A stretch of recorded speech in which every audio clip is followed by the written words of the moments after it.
All right, guys, I'm going to cover the last of the notes, which involves pollution inside or indoors versus everything we've been talking about, which is pollution outdoors. Something I want you to be aware of is that things that go on outside affect you inside, and we're going to talk about that. So the majority of the things that come into your home, or not the majority, but a lot can come from outside. Something else is that inside your home, the pollution is more dangerous because there's very little opportunity for escape of the pollution. So anything that comes in from the outside into your home, and I'm going to talk about a whole bunch of things, are going to cause more damage indoors. Even to this quote I got from your book, even during traffic, we know that traffic can lead to smog, which is a serious health risk. And it's an outdoor air pollution problem. When you're in traffic, you're actually getting more damage inside your car than you would if you were outside, because all of the external pollution can come into your car and cause damage. So keep that in mind.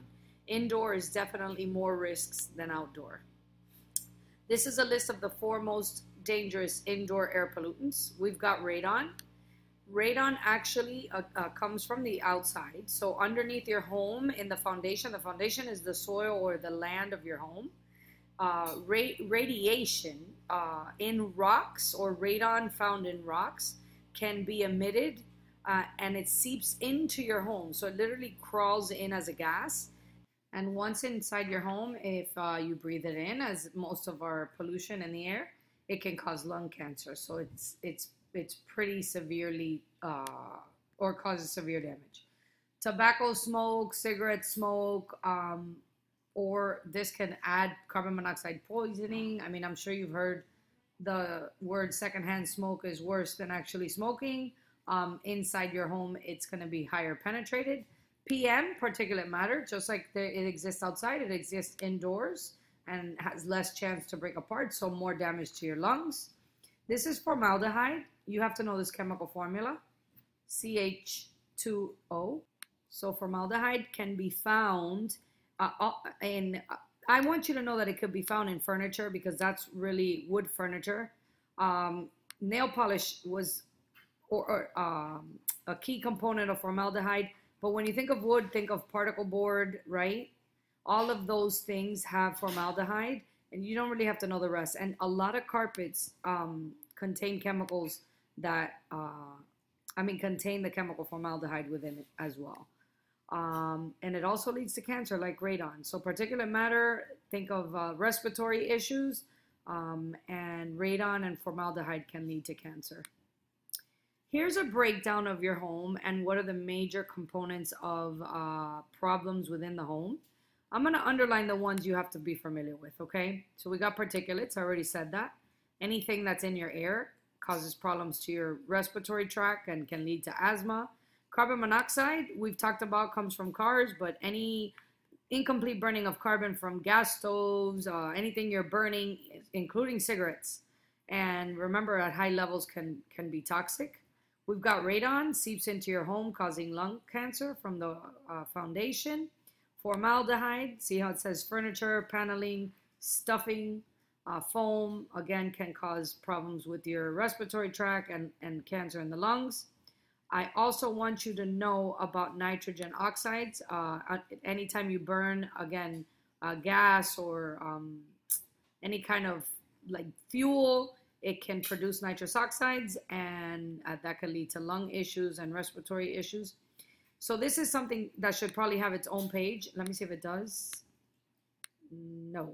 So asbestos is not such a big problem today, but it was.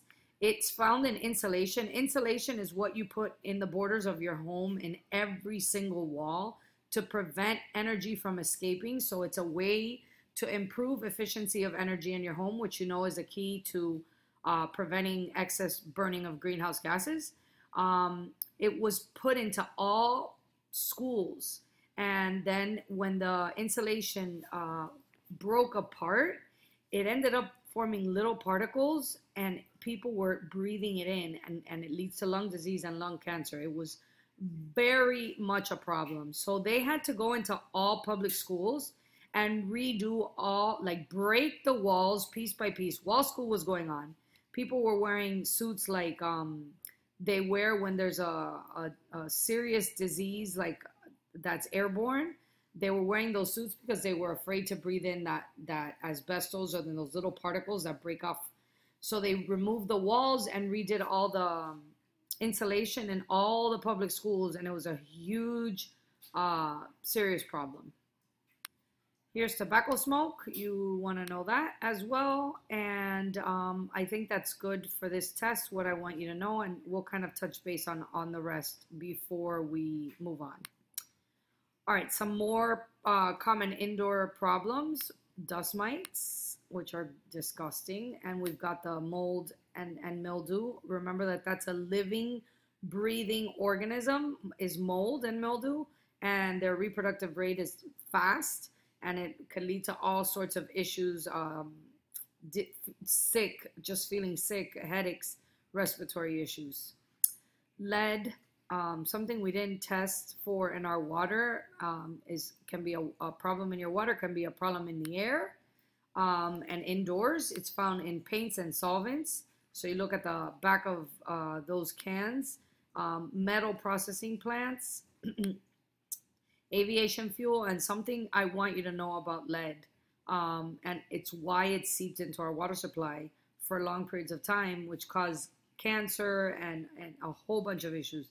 We used to pump leaded or unleaded gasoline. When you go pump, you only pump unleaded now. They removed all leaded gasoline pumps, and cars no longer take them because of the damage they were causing to the environment.